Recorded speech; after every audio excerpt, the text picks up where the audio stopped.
So welcome to the ReNewQuantum seminar. And today we are very, very happy to have Qianyu Hao from University of Geneva.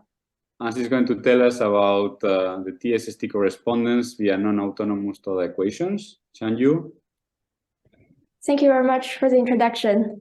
And thanks for this opportunity to speak in this ReNewQuantum seminar. I'm going to describe a joint work with Pavlo Gavrilenko and Alba Grassi. And this work is on the TSST correspondence via the non-autonomous Toda equations. So in the last few decades, lots of new progress in string theory has been made thanks to string dualities. And in short, string dualities are links between different theories and their mass aspects, which can seem to be very different in the beginning. There are many examples of the string dualities. A very fruitful research area is this ADS-CFT correspondence. And there's also the mirror symmetry, actually after the discovery of which mathematicians soon become interested. And important for today's talk, there's also this topological string and spectral theory correspondence. And there are many more other examples. Now, with the existence of those dualities, we can usually get useful information on one side from the calculation on the other side, which could be much simpler. So in my talk, I want to start with introducing this TSST correspondence. And it is defined in the frame of the topological string. So for the next few slides, I will first describe some basic background in the topological string. Just as a quick reminder, the topological string theories are the simplified version of the physical string theories. They are topological after we apply some topological twist, and there are two types of them, usually referred to as the A or B twist. So when we pass from a physical theory to its topological version, we are losing some information in this process. But the advantage of doing so is that for the remaining information, they are much easier to be organized and understood. And indeed, this topological string is a natural locus where physics and math met. So in topological string theory, we will focus on the target spaces given by the Calabi-Yau threefolds. And actually in physics, we don't require the compactness of the Calabi-Yau manifold. And indeed, the non-compact Calabi-Yau manifolds, which are also the toric varieties, are the ones that is directly relevant to the connection with gauge theories.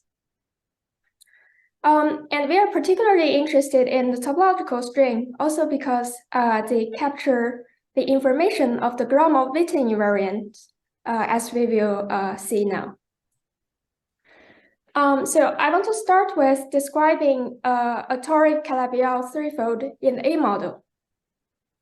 So we know that on the A side, the quantity we are calculating is the topological string free energy.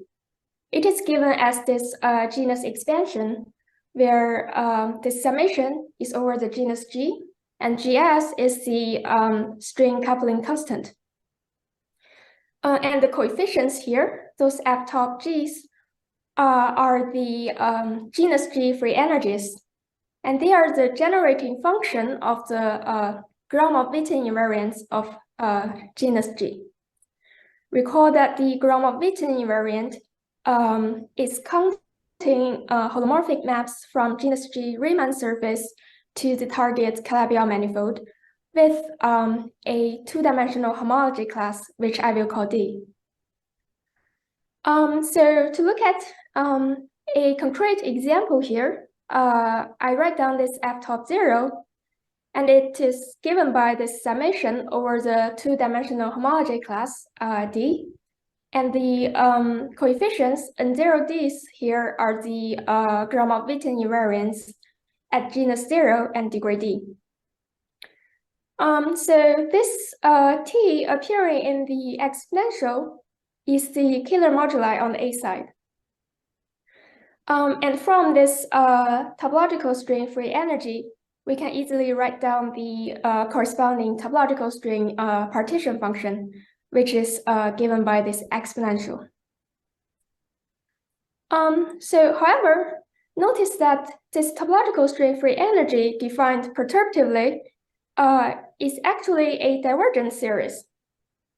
The coefficients, those edge-tops, are diverging factorially.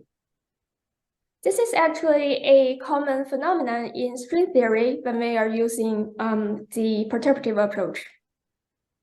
And this is telling us that we are missing some non-perturbative effect in this consideration.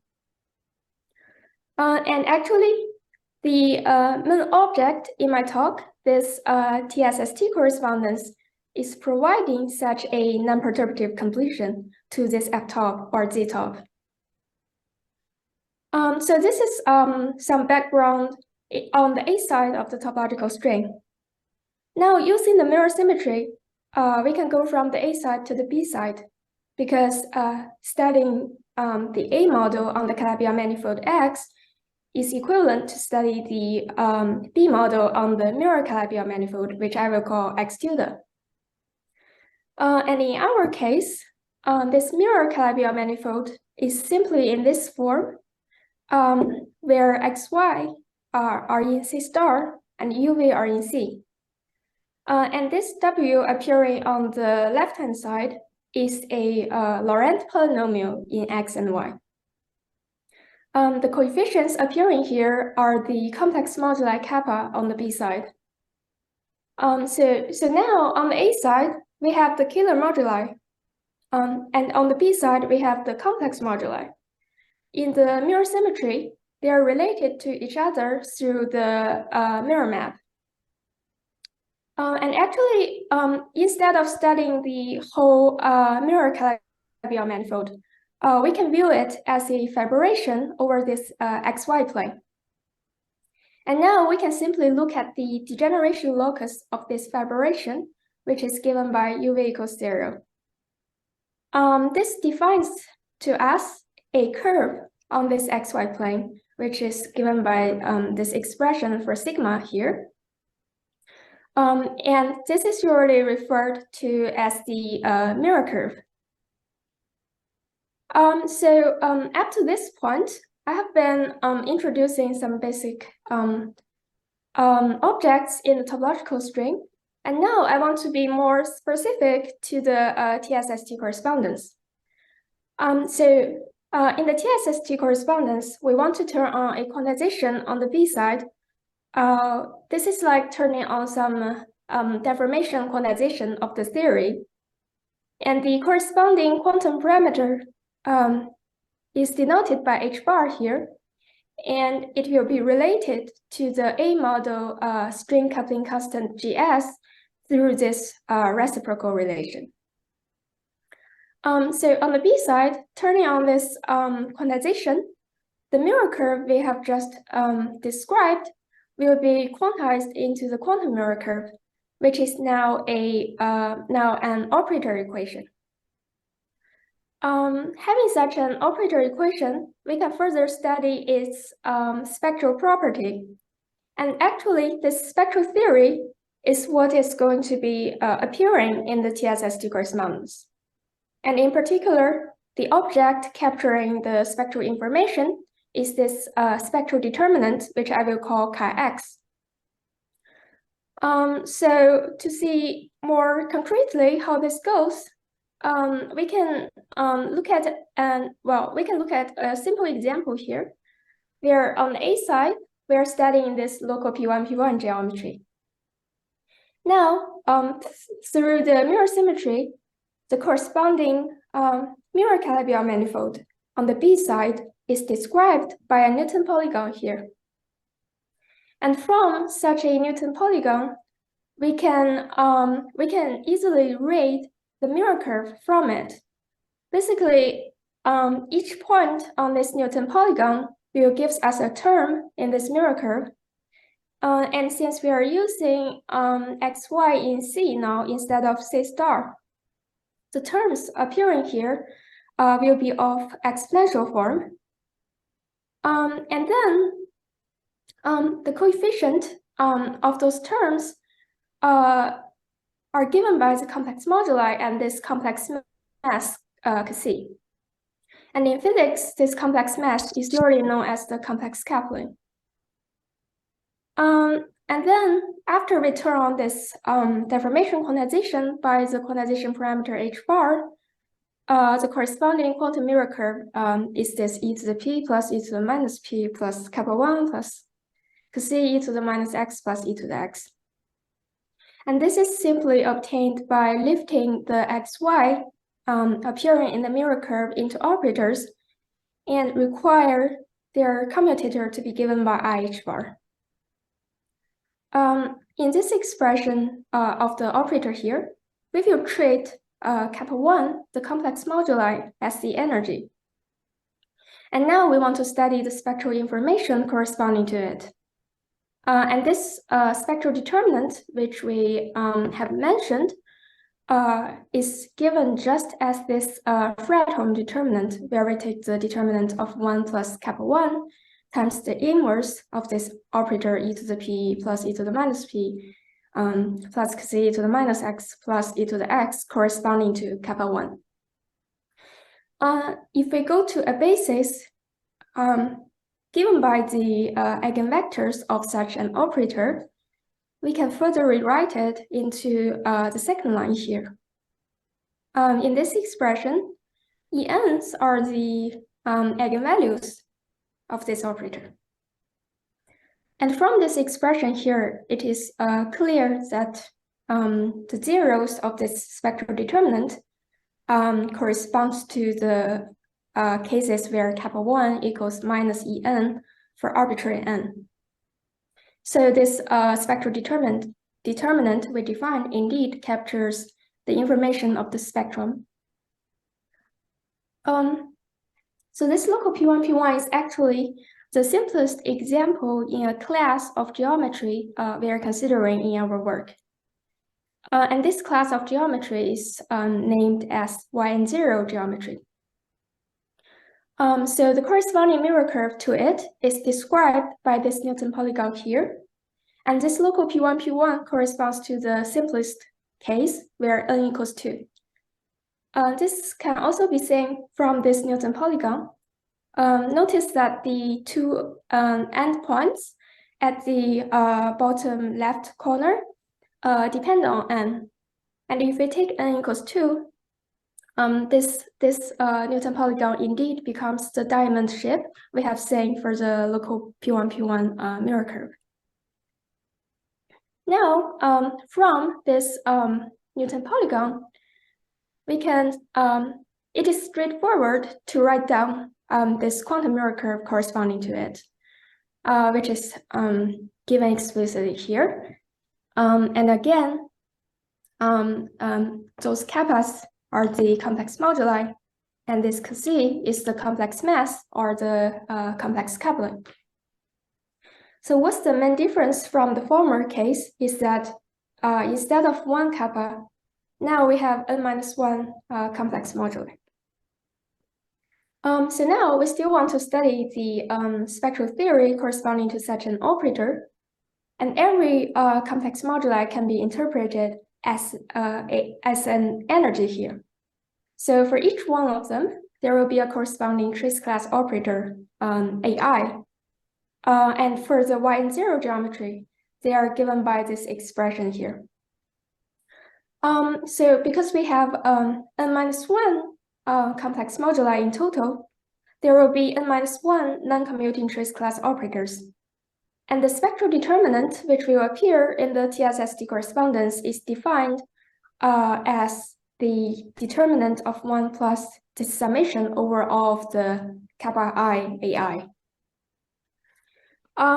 So far, I have given some basic ingredients. Now I want to finally go to the TSST correspondence. So the TSST correspondence is a conjectured duality between the topological string A side and the spectral theory describing the quantum mirror map appearing on the B side. So let's take a closer look at each side here.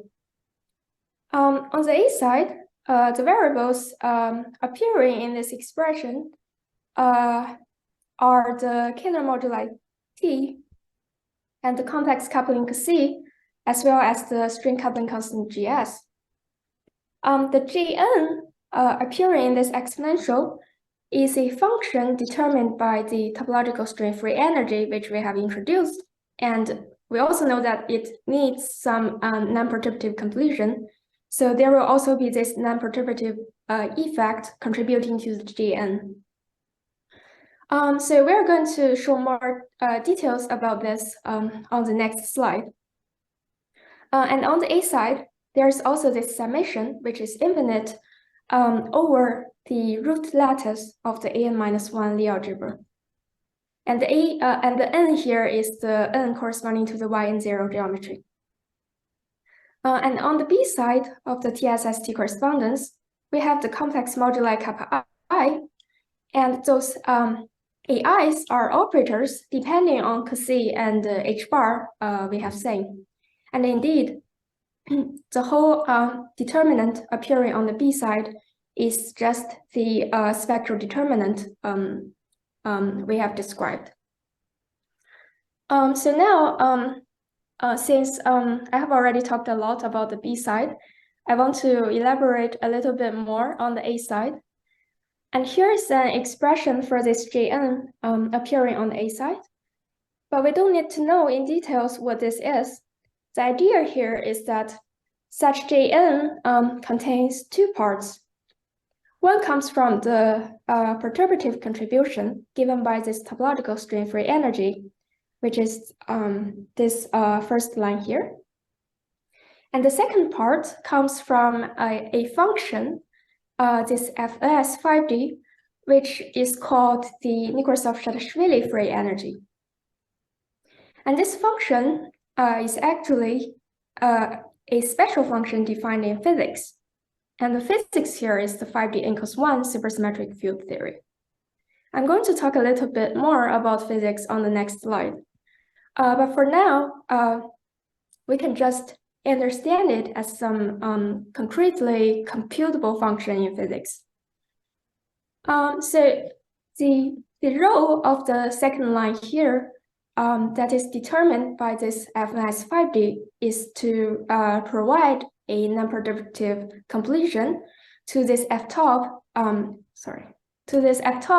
we have introduced, so that this Jn defined as a combination of the two is a well-defined function appearing in the TSST correspondence.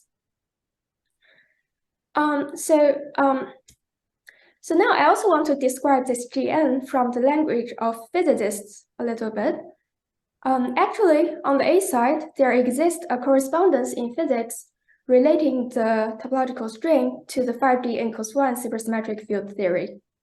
This is known as the geometric engineering, where we think about obtaining the 5D theory from compactifying the 11-dimensional M theory on some toric Calabi-Yau threefolds, which are also the target space of the topological string.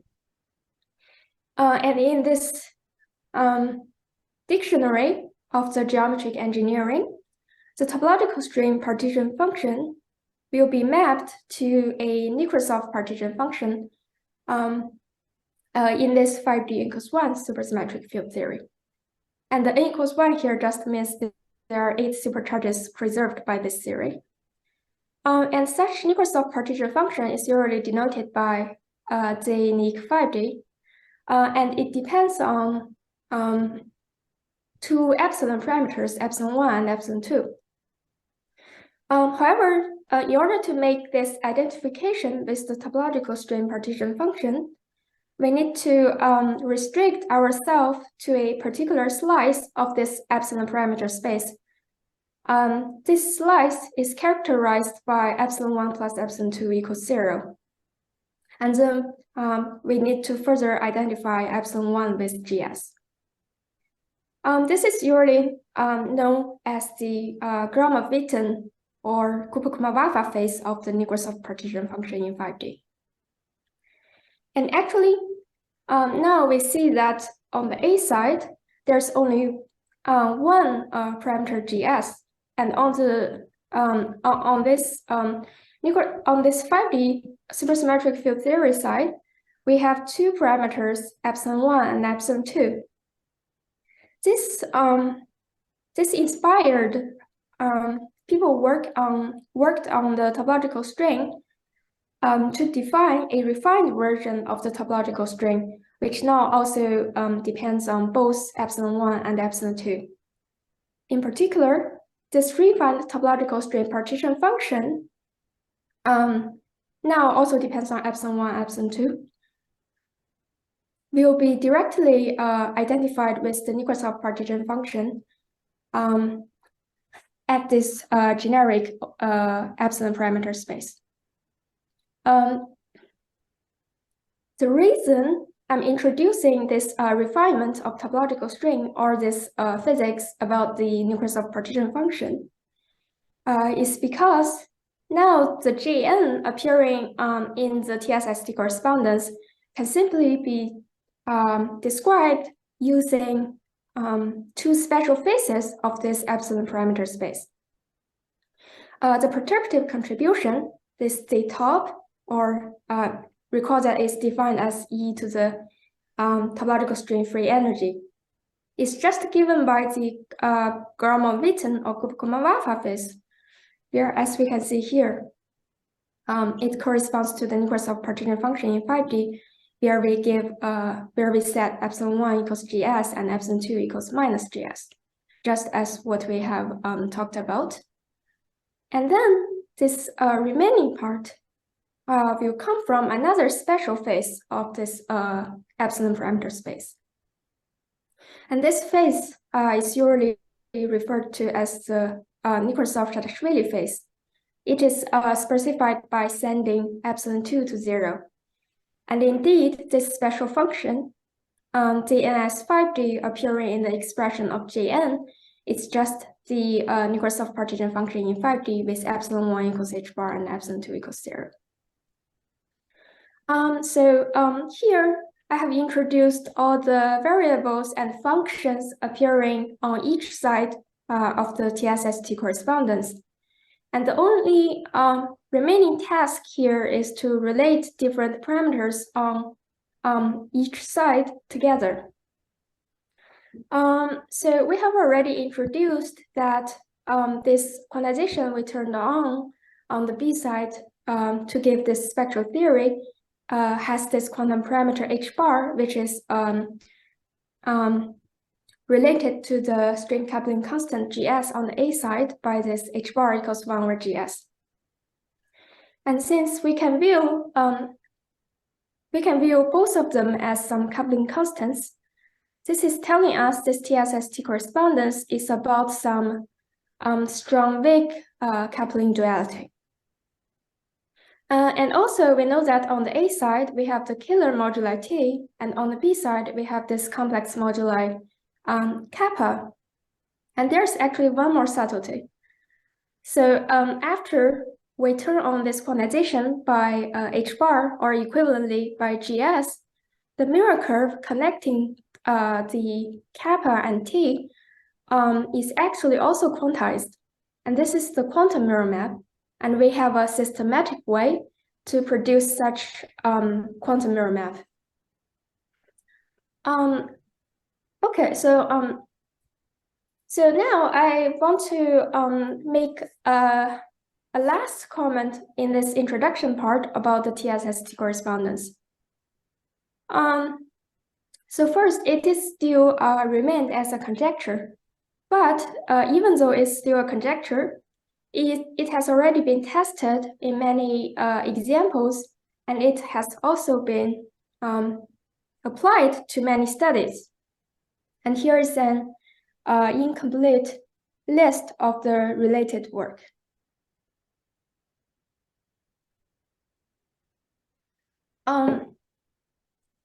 So with this many successful checks and applications, we of course expect that the TSST correspondence is true. However, a full proof, a rigorous proof for it is still missing. And our work is actually a first step towards this final goal. In particular, we are proving a particular scaling limit of this TSST correspondence. So here is an outline of my talk. I will first introduce this particular scaling limit we have talked about, which is usually known as the dual-Faraday limit. And then I will scratch our proof for this particular dual-Faraday limit of the TSST correspondence. After showing the proof, I want to also give us some idea like why such a dual-Faraday limit of TSST correspondence is important for studying. And I will show its application to some mathematical problem where it provides the large time expansion of the Toda equations. And this also have some interesting physical meaning, and I will talk about that in that section as well. And at last, I will introduce some opening directions related to our work. Okay, so here I want to start with introducing this dual-Faraday limit. So on the A side, recall that we have described this function Jn appearing there contains two parts.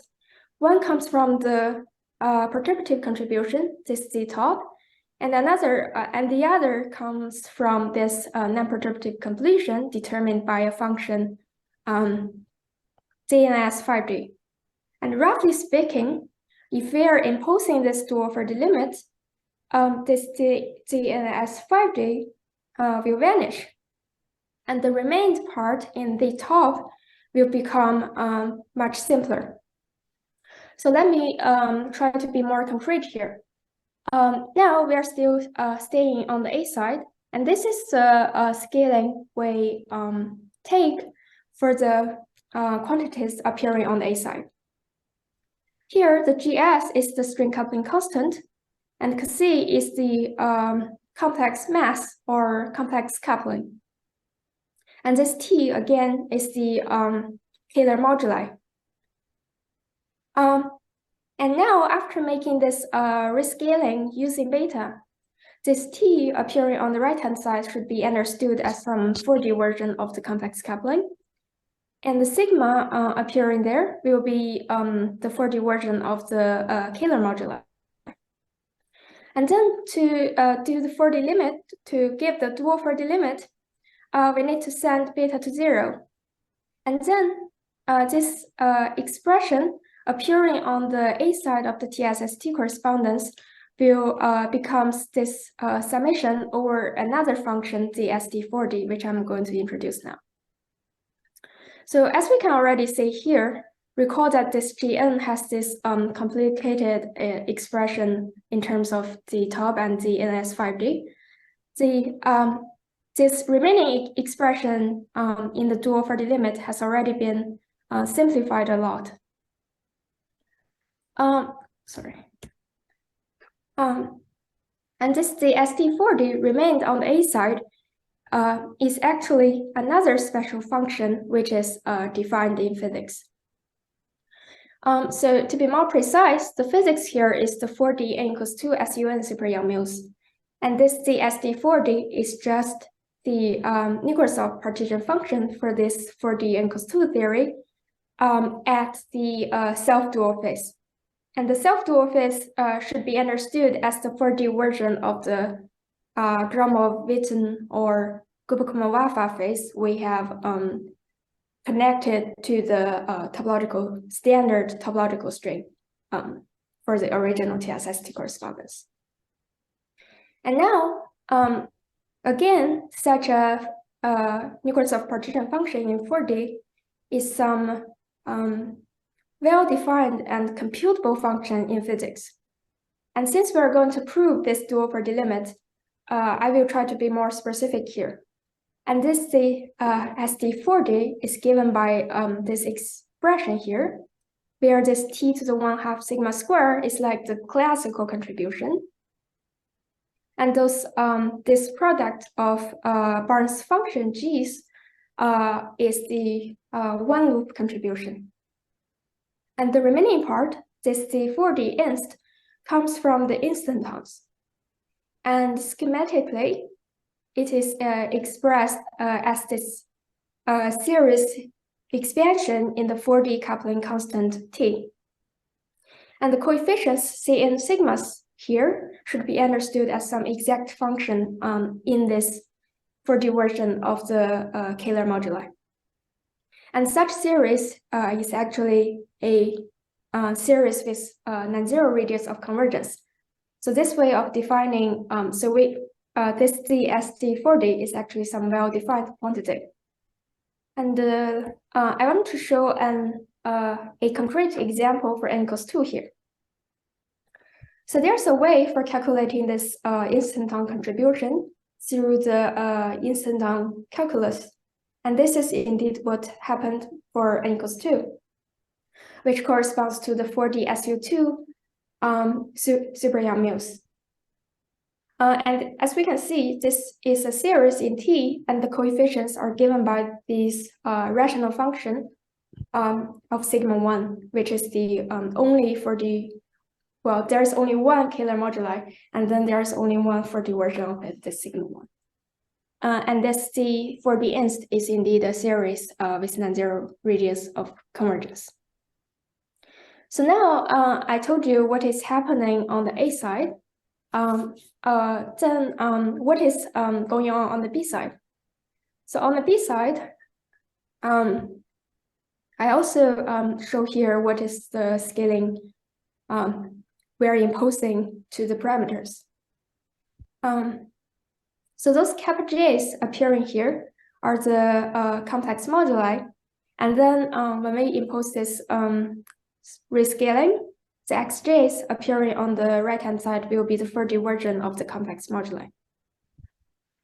And actually, the dual 4D limit of this spectral determinant appearing on the B side of the TSST correspondence has already been worked out, where it becomes another spectral determinant corresponding to some other trace class operators, AK4Ds.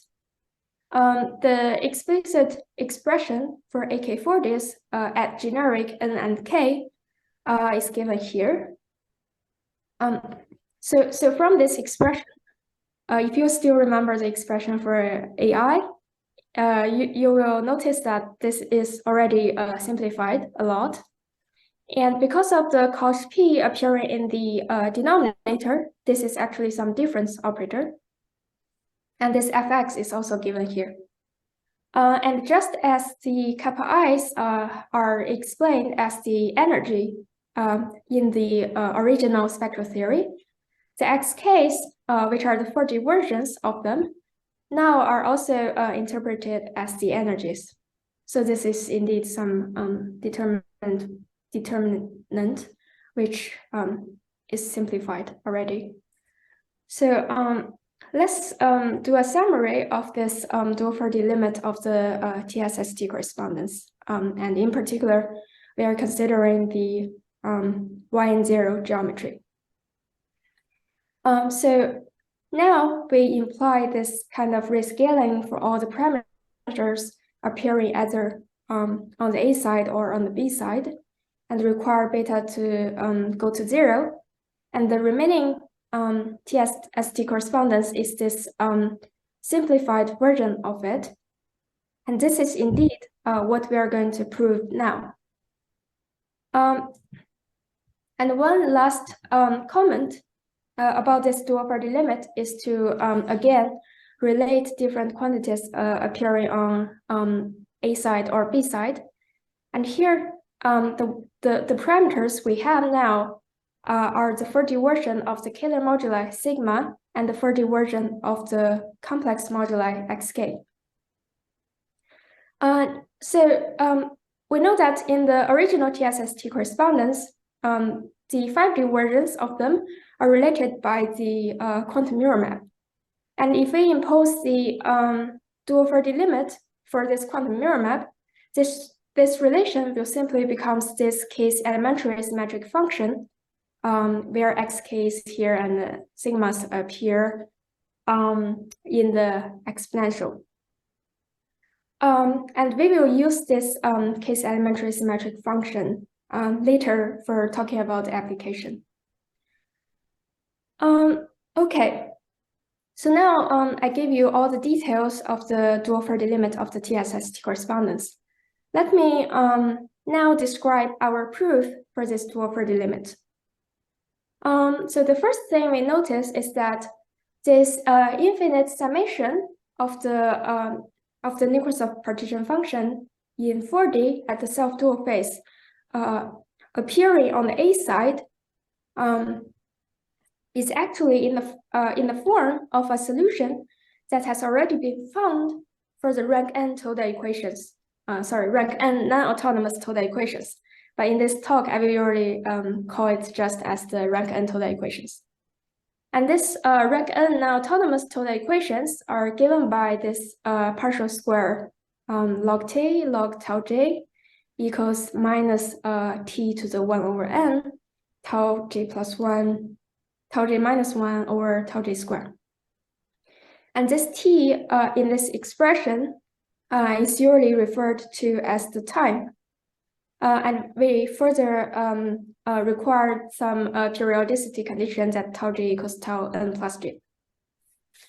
And such a solution constructed from the nucleus of partition function in 4D is actually a generalization of a well-known key formula, which originally is studying the solution for the Palenvie-6 equation.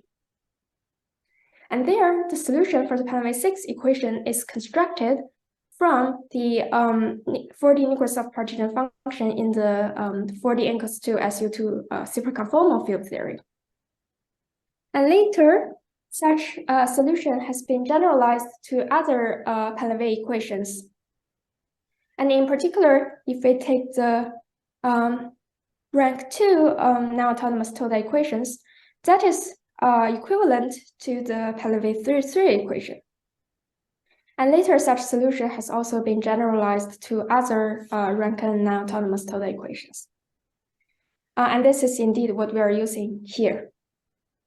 So now that we know the A side is a solution to the Toda equation, we want to use the Toda equation to connect the two sides of this TSST correspondence. So now what we need to show is that the B side is also a solution to the Toda equations and the same solution. And indeed, in our proof, we are able to convert this spectral determinant appearing on the B side into a known solution, which is of determinant form that is constructed by Tracy and Widom. And we further compare the initial conditions specifying the solutions on the two sides of the TSST correspondence in this dual 4D limit. And then, since the initial conditions are matching with each other, using the uniqueness of solution, this completes our proof. So you may wonder if this strategy works for this dual 4D limit of the TSST correspondence, whether can we generalize it to give a proof for the full-fledged TSST correspondence to the full generality. And we also thought about this. We actually know that if we want to go from the dual 4D limit to the original TSST correspondence, we need to study the Q difference version of the differential equation we have just seen. And in particular, this is the non-autonomous Q Toda system. It is given by this equation tau j qz tau j q inverse z equals tau j square minus j1 over n tau j plus 1 tau j minus 1. And the q here is given by e to the I gs, where gs is again the string coupling constant. And the variable z in this expression is depending on this c, which is the complex coupling. So if we impose the dual Faraday limit for this algebraic equation, we indeed get back the Toda equations, which serves as a bridge connecting the two sides of the dual Faraday limit. So now we hope this Q Toda equations will play a similar role and help us with proving this full-fledged TSST correspondence. We are able to prove that the A side of the TSST correspondence is indeed a solution to this Q-Toda system, using the work by Burstein, Gavrilenko, and Marshakov. However, proving it for the B side, which is the spectral determinant, is a solution, and we further want to prove it. It is the same solution as this A side. This is much more challenging. So it will be nice if we can actually use the Q-Toda system to prove this TSST correspondence in the future. So after talking about our proof, I want to try to convince you that this dual Faraday limit of the TSST correspondence is indeed some useful relation that we can use to work out something else. And here, I want to talk about the large time expansion of the Toda equations and its physical applications. In our proof, we have already used that the non-autonomous Toda equations are solved using the Faraday Nikolsov partition functions. So this construct a generic exact solution to such Toda systems. And because we have also seen that this Nick Faraday is defined as a series in T, the coupling constant in Faraday, also known as the time in the language of the Toda system. This series, so even though this series is a well-defined series with non-zero radius of convergence, this is still providing a small time expansion for this generic solution. So it will be nice if we can resum it. And what the dual Faraday limit of the TSST correspondence can do for us is providing such a resummation using this spectral determinant appearing on the B side. So I only told you that we know that the solutions are specified by some initial conditions, but I didn't really tell like what are exactly the initial conditions. Let me be more specific here. So basically, if we have a rank n non-autonomous Toda equations, the solution to it is specified by 2 times n minus 1 initial conditions. So when I talk about this generic solution constructed from the Nikolsov partition functions in 4D, this is actually at the generic initial condition. However, if we want to compare the TSST correspondence A side with this generic initial condition, we will notice that the A side of the TSST correspondence in this dual Faraday limit is actually at a particular type of initial condition where half of them are fixed. And the remaining n-1 initial conditions are now parameterized by this Faraday version of the Kähler moduli sigma.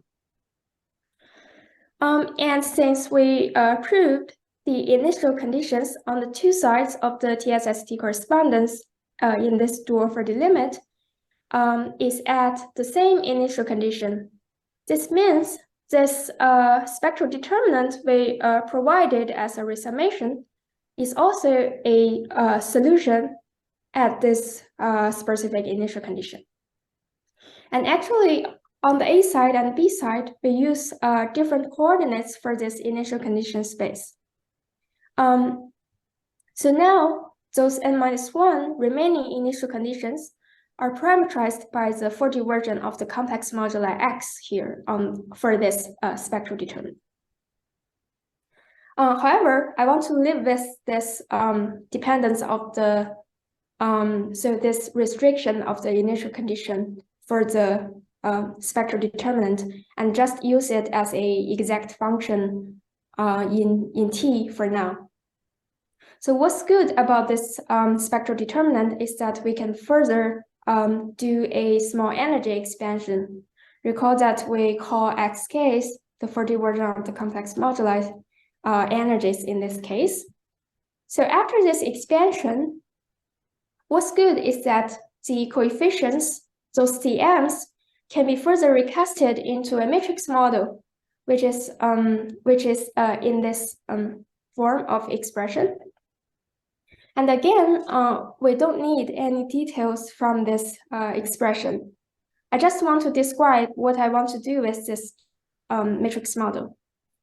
So here, I first need to rescale the x by this t to the 1/4n, which we will see y soon. And then if I'm sending t to infinity, this is, so now I can do the expansion of all those functions around 0 or around those fixed shifts. What's good about this is that now, if we look at this term in the first line, which is this exponential, the leading order term will just be a coefficient. And then the subleading term will gives me this e to the minus x squared over 2. And that's why we're scaling it using this x over t to the 1/4n. And then with this expression, this is telling us this matrix model has a natural expansion around the Gaussian point. And then after some calculations, we can write down Zm in this form, where this prefactor, which is a function of t, and also this Cm, which is a product of Barnes functions, comes from this calculation of the leading order term. And if we extract this factor out of the expansion, what we are left with is this epsilon infinity, which is now just a series expansion in 1/t. And now those coefficients, DLNs, are appearing in this expansion are polynomials of degree at most 3L in M. So now with this expansion of Cm at large T, together with this small energy expansion, we are providing an expansion at large time for the solution to the Toda system. And recall that initially, this is only for this particular type of initial condition, where half of them are fixed. After having such a large time expansion, we actually know how to do the analytic continuation from this specific initial condition to the generic one.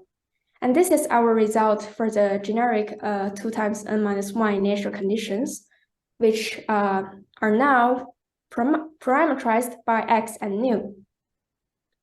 So this is providing a large time expansion as the solution to the Toda equation at this generic initial condition, which is in the opposite regime of the small time relation, which has initially been worked out. So this is interesting mathematically.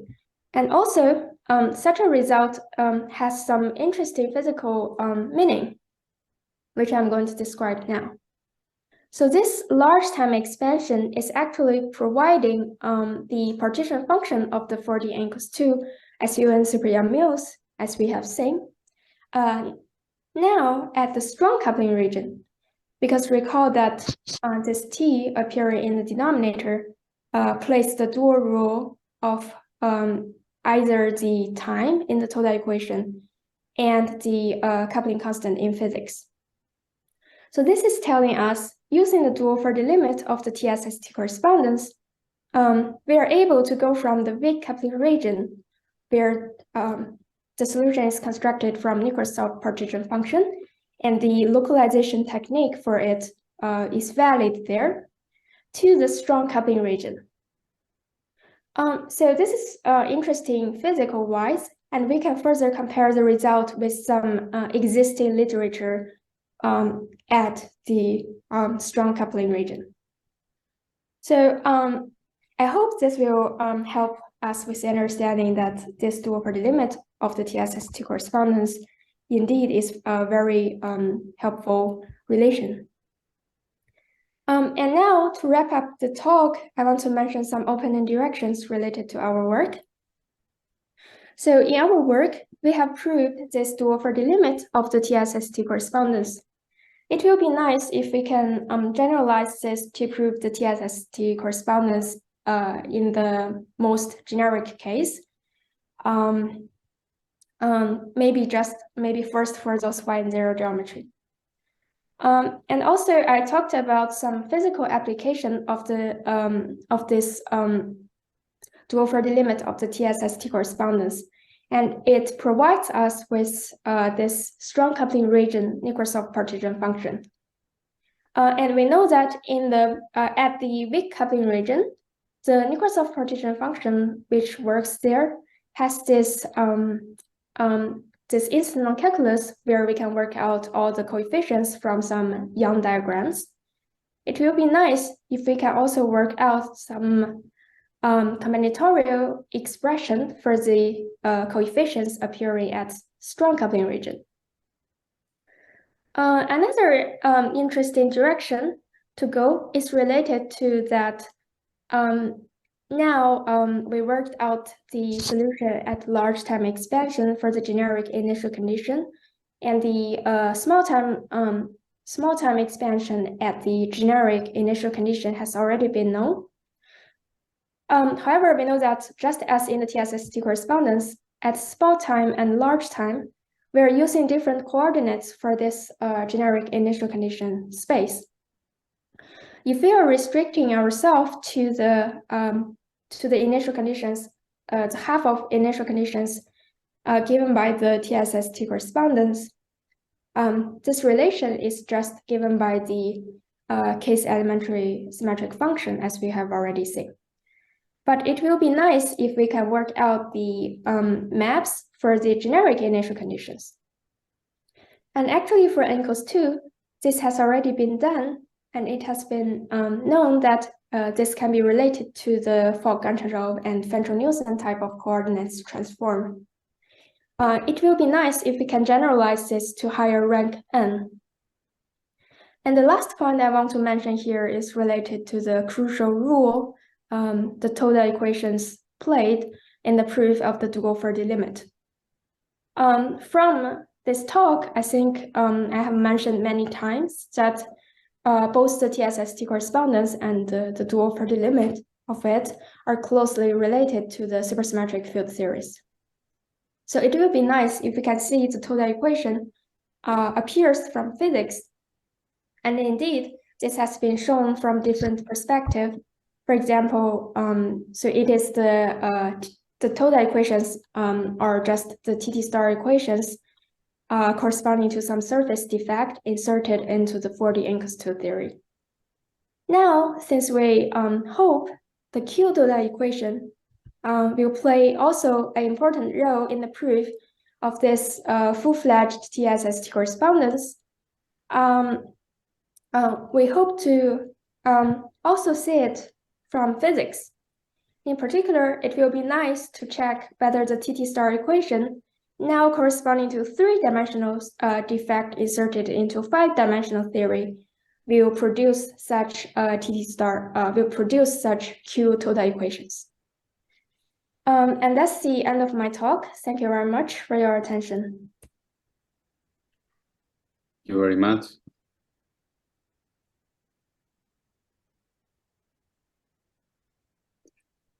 Well, this is very impressive work. So let me open the time for questions. I have actually many questions, but maybe I should, since I can ask you in Geneva, maybe I should lead first other people in the audience to ask you questions. Questions for Qianyu?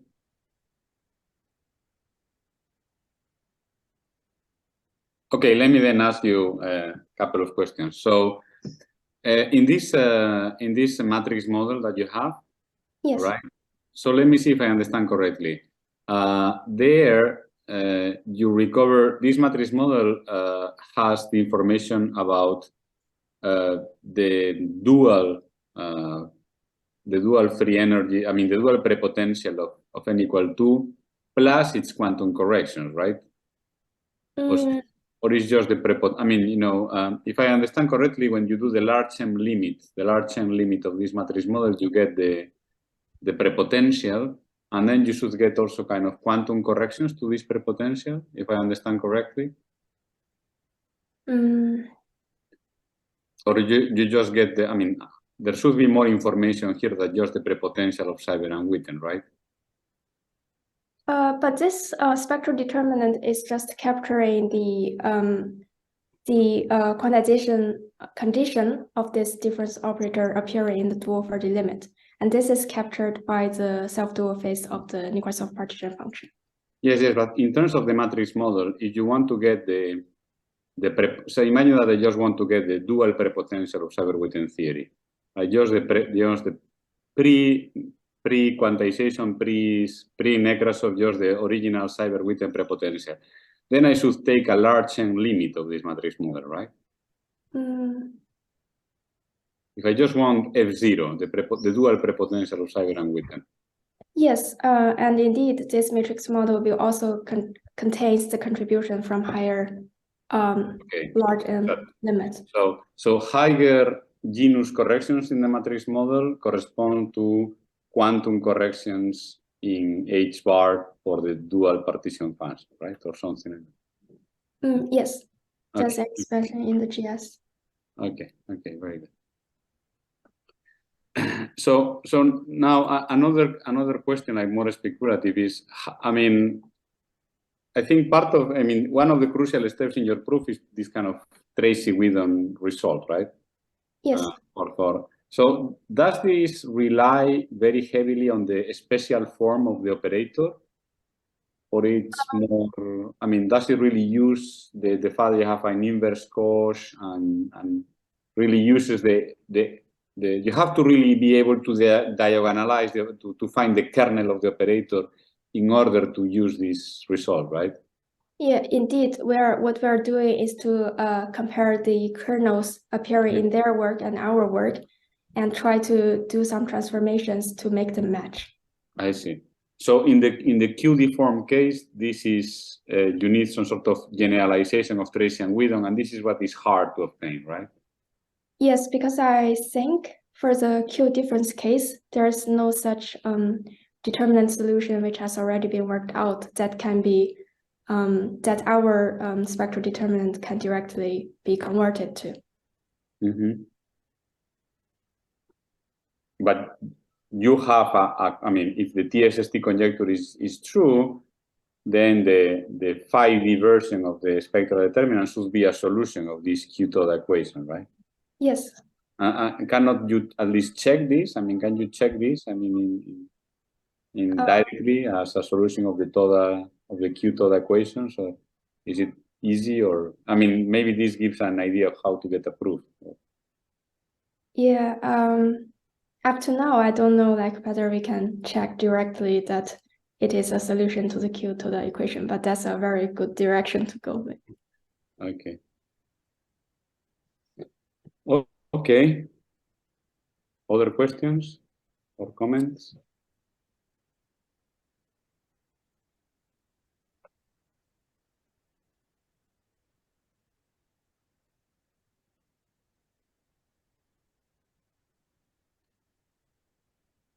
Okay, so if there are no more questions, so let's thank Qianyu again for this nice seminar. Thank you very much, Qianyu. Thank you. Okay, see you soon then. Huh? See you. Bye.